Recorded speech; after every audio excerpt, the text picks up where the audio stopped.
Olá, queridos, Haris Cairene, como eu sempre digo, este é o dia que fez o Senhor, alegremos-nos e nos regozijemos nele. Lição número 4, chegamos praticamente na primeira, um terço aí da lição. É uma igreja cheia do Espírito Santo. O que é ser cheio do Espírito Santo? O que é uma igreja realmente cheia do Espírito Santo? Qual é o papel de um cristão cheio do Espírito Santo na atualidade? Então, essas e outras perguntas nós vamos responder nesta lição, mas convido você para dar um like, para comentar, para compartilhar o link desta aula e se inscrever também no nosso canal do YouTube e também conhecer a nossa escola Dalit. O texto em classe é Atos 4, 24 ao 31. Palavras-chave que eu escolhi, uma pelo menos é da lição, mas o restante a gente vai escolhendo dentro da lição. Espírito Santo, igreja, perseverante, cheia e ousadia. Introdução. A narrativa de Atos 4, 24 a 31 revela uma eclesia, igreja, que não apenas nasceu do poder do Espírito Santo, pneuma hagio, mas viveu intensamente sob sua direção. Acho que essa parte aqui é interessante. Mas viveu intensamente sob a direção, ou seja, a igreja, ela não só nasce do poder do Espírito, isso para nós hoje seria fundamental entendermos isso. A igreja não só vive do poder, e aí vocês entendem o poder como essas manifestações visíveis, porque parece que é só isso que a igreja da atualidade entende de poder, manifestações visíveis, mas a igreja também, ela vive intensamente, profundamente, sob a vontade, sob a direção desse mesmo Espírito. Diante da ameaça, essa igreja não se retraiu, ao contrário, buscou mais fervorosamente a presença de Deus. Lembre-se da lição passada e perseveravam na doutrina, mesmo em tribulação, perseveravam. O texto mostra que ser cheio do Espírito, plerol, que é plenitude, ser cheio e tal, não é apenas uma experiência inicial, mas uma postura contínua de rendição, oração e coragem diante das adversidades. Então, um crente cheio do Espírito Santo é algo contínuo, é uma experiência não só sensorial, mas uma experiência que vai dar capacidade ao crente ter uma rendição diante de Deus, uma oração e coragem diante das adversidades. Ele se rende a Deus e ora com coragem diante de Deus. Lembra?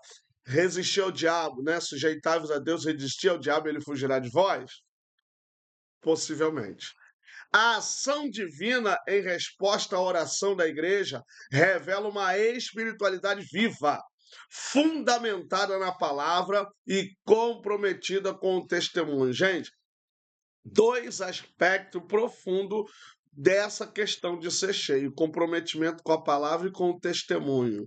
Isso é muito interessante. Primeira grande sessão, uma igreja perseverante. Primeira subseção, suporta o sofrimento. A igreja de Atos revela uma fé que suporta sofrimento com paciência e coragem. O termo grego hipomoné não indica mera espera passiva, mas resistência ativa e capacidade de permanecer firme sob pressão. Ou seja, ela não se retrai, ela não fica presa numa mônada, mas ela resiste, ela encara o sofrimento. Não é que ela vai encarar com a mesma violência ou com retribuição, não, mas no sentido de permanecer, de suportar e continuar propagando a palavra mesmo debaixo de pressão. Quando os apóstolos são ameaçados e proibidos de pregar, a comunidade não entra em pânico, ao contrário, clama a Deus e reafirma sua confiança no seu controle absoluto da história. No caso aqui, despotes, que é aqui senhor, poder, senhorio de déspotas. Então, Deus é o déspotas de toda a humanidade, de toda a história. É Ele que tem o controle de tudo. E a igreja não tem medo. A igreja não entra em pânico. Pelo contrário, ela vai diante de Deus orar e reafirmar o seu poder sobre a história e sobre a humanidade. Essa perseverança nasce da convicção de que o sofrimento por Cristo não é derrota, mas parte do discipulado. Ou seja, mais uma vez eu falo aqui, ser discípulo de Jesus é compartilhar a sua vida, é compartilhar o seu destino. Foi o que aconteceu com Jesus, seu chamado, seu destino, sofrimento, morte na cruz. Isso não quer dizer que o cristão, o servo de Deus, não vai ter momentos de bênção, de alegria, vai, mas ele vai passar sim por adversidades, por dificuldades, porque, na verdade, essa é a vida do discípulo. Segunda subseção, não negocia seus valores. Mesmo diante da oposição, a igreja não relativiza sua fé, nem adapta sua mensagem para agradar os homens. Gente, isso aqui é uma lapada para a igreja da atualidade e para os pregadores itinerantes. Pedro e João respondem com firmeza: julgai vós se é justo diante de Deus, ouvir-vos antes a voz do que a Deus. Então, gente, o que é razoável para nós hoje? Lembre-se de Moisés antes da igreja. Tudo ia lá, ouvia o que Deus tinha para falar, para depois falar para o povo. Essa é a ideia de homem de Deus. Essa é a ideia de um profeta. Essa é a ideia de um pregador. Ele vai lá, ouve o que Deus tem para falar e volta e fala para a igreja. Então, é razoável ouvir a voz de Deus e não a voz do homem. É razoável ouvir o que Deus tem para falar. Aqui o verbo grego, peito, obedecer, confiar, aponta para uma lealdade inabalável a Deus. Esse verbo, ele na voz média e passiva, ele tem um significado, e na voz ativa, ele tem outro significado. Então, na voz ativa, que é o que está aqui, é obedecer, e na voz média seria peitomai, significa gente, às vezes dá um branquinho na cabeça da gente. É, obedecer, e aí eu sou, aí na verdade, gente, às vezes acontece de dar um branquinho na nossa cabeça, mas eu vou lembrar. Daqui a pouco eu vou falar ele aqui. Aponta para uma lealdade inabalável a Deus, convencer. Ou seja, se eu sou convencido, eu obedeço. Então, Deus, ele é tão poderoso em nos convencer que nós acabamos obedecendo.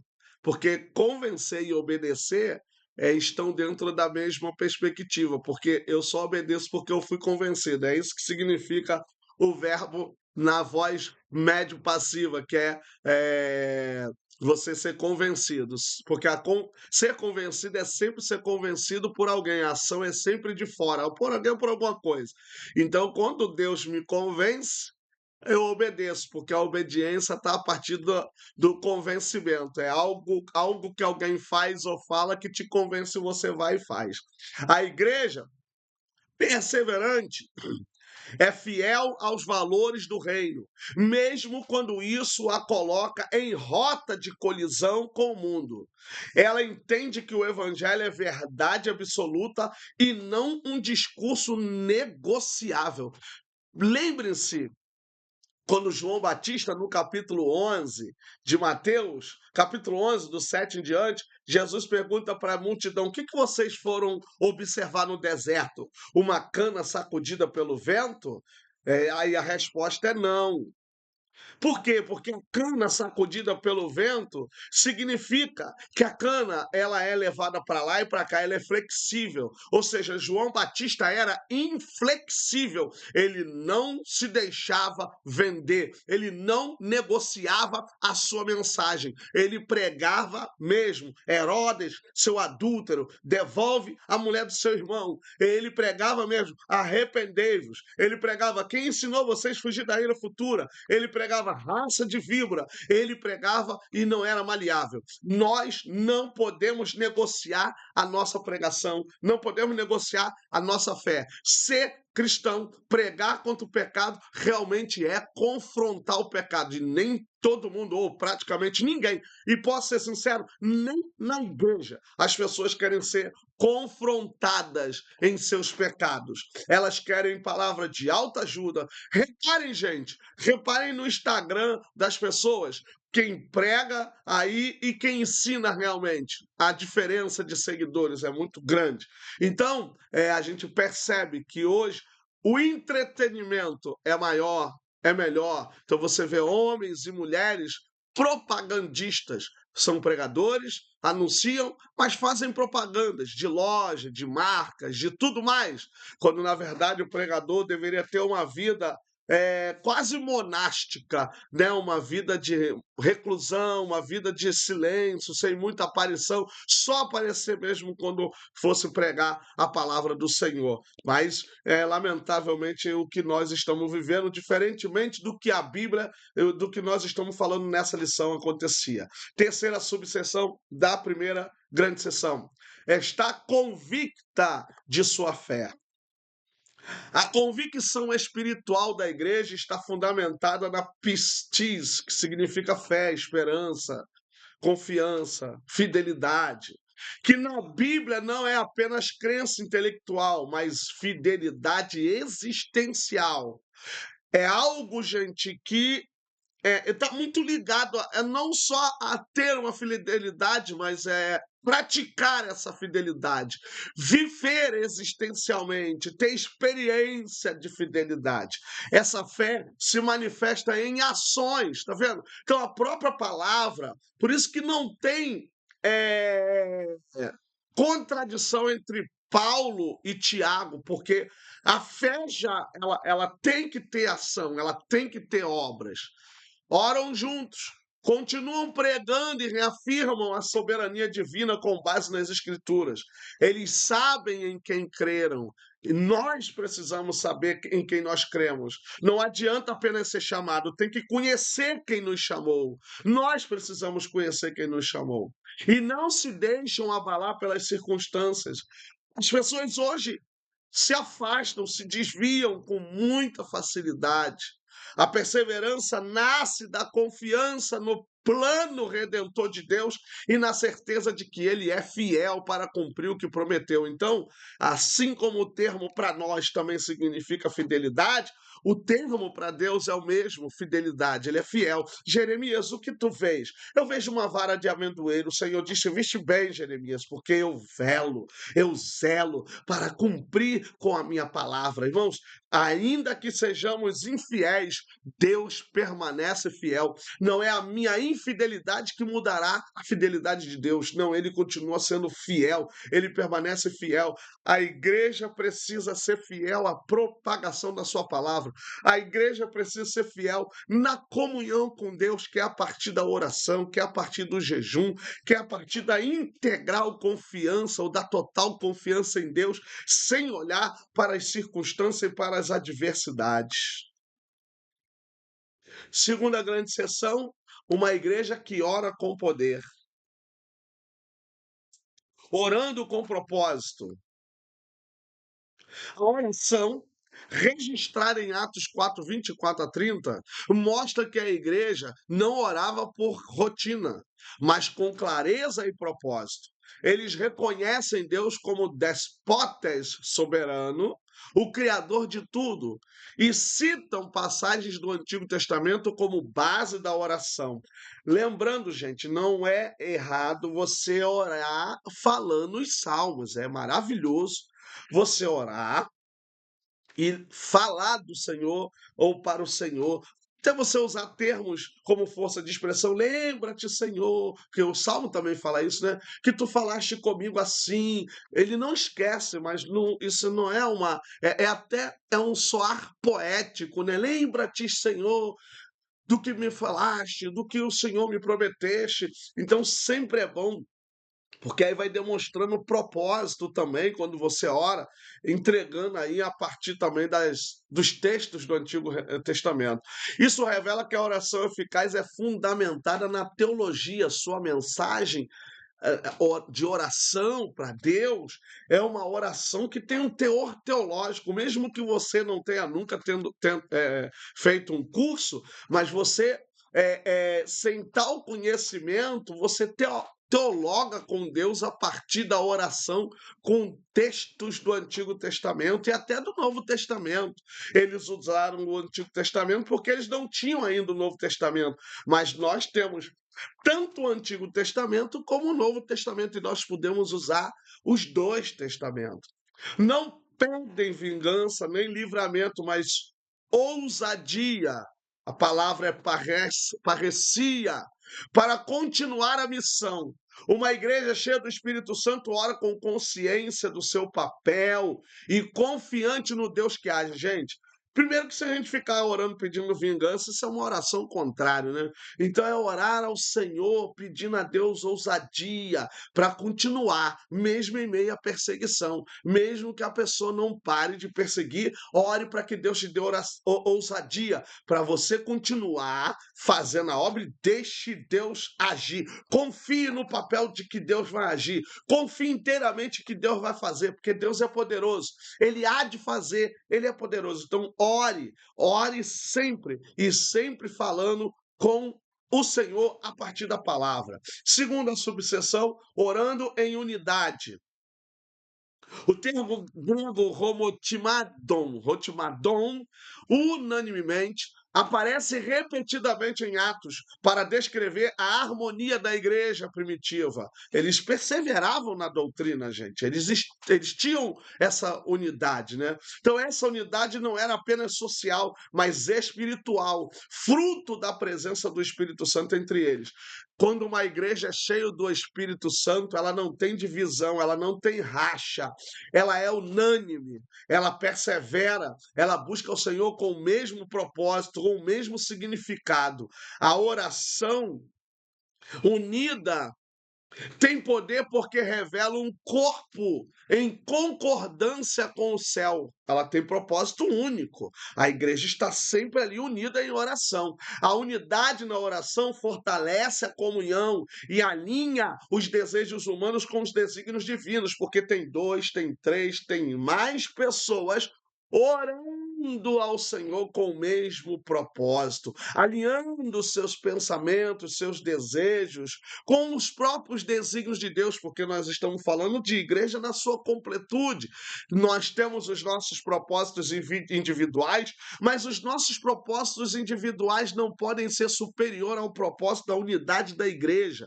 A unidade da igreja precisa ter um propósito maior, alinhado com a vontade de Deus. Então, todos, quando se dispõem a se humilhar diante de Deus em oração unânime, oração de comunhão, o propósito da igreja ele é sublime, e todos os outros propósitos secundários serão respondidos também por Deus, porque a causa maior, a unidade da igreja, foi levada em consideração, e Deus, que sabe de todas as coisas, com certeza irá entrar com providência nas nossas vidas. Não é à toa que o lugar onde estavam tremeu, o céu respondeu à oração uníssona do povo de Deus, porque estavam todos reunidos no mesmo lugar. Então você pode estar no mesmo lugar, mas não reunido no sentido de unidade. Por isso que às vezes eu escuto pessoas falando, estamos reunidos e unidos, Aí tem que entender, porque são duas coisas diferentes. Reunidos e unidos são coisas diferentes. Então, nós estamos reunidos e unidos, o mesmo propósito, tinham a mesma perspectiva, todos ali tinham, e isso está em Atos 2, demonstrando que realmente eles estavam unânimes no mesmo lugar, reunidos na mesma localidade. Ou seja, o ambiente geográfico fez com que eles estivessem reunidos, mas unânimes, porque eles eram e estavam ali pelo Senhor e em nome do Senhor. Terceira subseção, orando fundamentada na palavra de Deus. Gente, antes de eu entrar dentro dessa perspectiva, nós falamos de 3 subtópicos de oração. Nós, como pentecostais, que nós não fazemos, também deveríamos fazer orações trinitárias, citando o nome do Pai, do Filho e do Espírito Santo. Não estou dizendo aqui que quando acabar a oração você dizer em nome do Pai, do Filho e do Espírito Santo. Não. É você orar falando do Pai com o Pai, seus atributos, todo-poderoso, Criador dos céus e da terra, tu que habita entre os querubins, formaste o ser humano e tal, enviaste o seu Filho Jesus Cristo para morrer por nós, sendo ainda pecadores, e nos encheu com teu Espírito Santo, que convence o homem do pecado, da justiça e do juízo, uma oração trinitária, abarcando as 3 pessoas da Trindade, pedindo para revestir você do Espírito Santo, revestir você do poder, de ousadia, para continuar propagando a palavra e suportando as tribulações da vida, doenças, desemprego, filho afastado, filhos do vício, e você de pé na presença do Senhor. A igreja ora a partir das Escrituras, especialmente o Salmo 2, está em Atos 4, 25 ao 22, ao 26, mostrando que sua espiritualidade não era desligada da revelação bíblica. O uso do verbo laléu, falar, no contexto do Espírito Santo, falando por Davi, destaca a inspiração divina das Escrituras, ou seja, a igreja primitiva reconhecia o Antigo Testamento como palavra divina. A oração bíblica é poderosa porque carrega o peso da promessa divina e a autoridade da verdade revelada. Quando a igreja ora fundamentada na palavra, ela está em sintonia com a vontade de Deus e o céu se move em resposta. Ore, gente, lembrando a palavra. Ore trinitariamente. Ore falando com Deus, reconhecendo que a palavra de Deus é palavra de Deus. Terceira e última grande sessão, uma igreja ousada no seu testemunho. Ousadia para enfrentar oposição ao evangelho, primeira subseção. A palavra parresia significa mais do que coragem. Trata-se de liberdade para falar com clareza, sem medo. Em Atos 4:29, a igreja pede: concede aos teus servos que falem com parresia a tua palavra, ou seja, com ousadia. Não pedem segurança, eles não estão preocupados com a morte, com a prisão, eles estão preocupados com o que vão sofrer, mas estão preocupados com a propagação da palavra. Mas ousadia, pois sabem que a pregação do evangelho exige confronto com o pecado e com os sistemas deste mundo, principalmente religioso. A ousadia espiritual é fruto da presença ativa do Espírito Santo, plerol, e não de esforço humano. Não adianta você ter dicção, você ter voz, você ter uma oratória, se não tiver ousadia, se você não tiver o plerol, se você não estiver pleno, cheio do Espírito Santo. E não de esforço humano, não adianta ter nada disso humano, mas a ousadia. A igreja não se intimida, mas ela permanece firme diante das ameaças, anunciando a verdade com amor e firmeza. Olha a igreja na África, olha a igreja no Oriente, olha a igreja na Coreia do Norte, olha a igreja onde for perseguida, mas continua propagando a palavra, continua com ousadia, sem medo. Por isso, gente, não é pedir proteção, mas é pedir ousadia. A ousadia vai nos ajudar a propagar a palavra e a própria ousadia, Deus vai trabalhar com segurança. Nós não temos que ter medo da vida, da morte, ou seja lá o que for, pois Paulo disse: onde está a morte, a tua vitória? Onde está a morte, o teu agrilhão? Tragado foi a morte na vitória, ou seja, na ressurreição de Jesus Cristo. Ousadia no exercício dos dons espirituais. Eles pedem sinais e maravilhas, semeia, cai, terata, como confirmação da mensagem e expressão do poder de Cristo. Isso mostra que os dons não são exibicionismo, gente ganhando dinheiro, gente com dons, mas ferramentas de edificação e proclamação. O Espírito Santo age para glorificar Jesus e fortalecer a fé do povo. A igreja cheia do Espírito busca e exerce os dons com reverência, sempre apontando para Cristo e não para si mesma. Lembrando que existem várias categorias de dons na Bíblia. Dons de serviços, eles estão ali em Romanos capítulo 12. Dons espirituais, que são os que estão em 1 Coríntios, capítulo 12, e os dons ministeriais, que são aqueles que estão em Efésios, capítulo 4, versículo 11, em diante.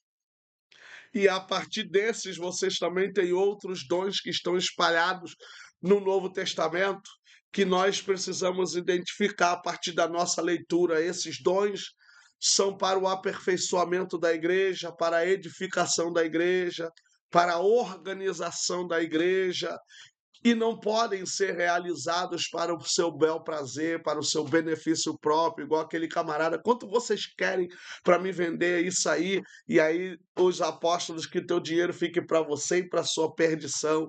E hoje você vê uma opção de gente profetizando, entregando visão e falando que é tanto, é tanto, é tanto. Não podemos esquecer do que aconteceu com Geazi. Nós precisamos nos deixar ser usado pelo Espírito Santo, mas sermos usados não para o nosso bel prazer, não para a nossa exibição, para a nossa promoção, mas para a propagação do Evangelho. Terceira e última subseção dessa revista, dessa lição 4. Ousadia na exposição da palavra. O texto termina com a declaração: e todos foram cheios do Espírito Santo e anunciavam como parecia a palavra de Deus, com ousadia. A ousadia aqui está diretamente ligada à exposição do Logos, palavra. Isso mostra que a plenitude do Espírito sempre leva à pregação fiel, ou seja, eles foram cheios, mas cheios para pregar. Não foram cheios para cair, para se jogar, para ficar rodando, mas para propagar com ousadia a palavra, enfrentar homens armados, enfrentar pessoas armadas, enfrentar o sistema religioso, enfrentar qualquer circunstância. E isso vai mostrar aí que eles vão ser direcionados à propagação da palavra. Da pregação fiel, clara e corajosa. A igreja cheia do Espírito é uma igreja proclamadora, que não silencia, não negocia e não se envergonha do Evangelho, porque o poder de Deus está em 1 Coríntios capítulo 1, 18. A palavra de Deus é poder também do Espírito. E aqui em Romanos eu não me envergonho do Evangelho, porque ela é poder de Deus. O Evangelho é poder, poder, poder e poder. Por isso que a gente prega com ousadia, com parresia, com sabedoria, com instrução do Espírito Santo para ser fiel à pregação da palavra. Concluo a aula desta semana.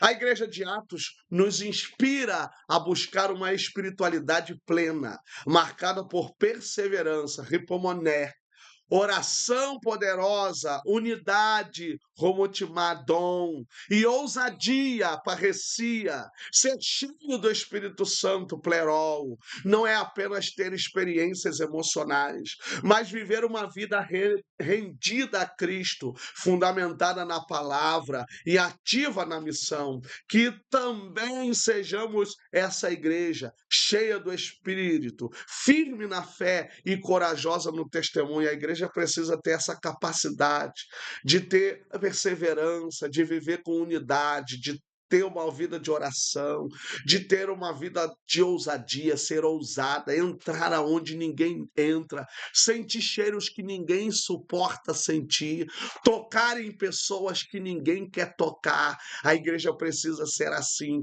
Como eu sempre digo aqui nas minhas aulas, a igreja é um agente transformador, a igreja é um agente ressocializador, ela toca em pessoas que ninguém quer tocar, ela sente cheiro de pessoas, de coisas que ninguém quer sentir para poder salvar. E a ousadia te faz sentir o perfume de Cristo, mesmo sentindo aquele cheiro que você não quer sentir, de tão terrível que é. A igreja precisa entrar em lugares, como lugares aonde a enfermidade é contagiosa, aonde acontece coisas, e a igreja ali entra no presídio, entra em mas que ninguém quer entrar, com ousadia. Deus abençoe, que Deus te ajude. Até a próxima lição. Um abraço. Haris Cairene.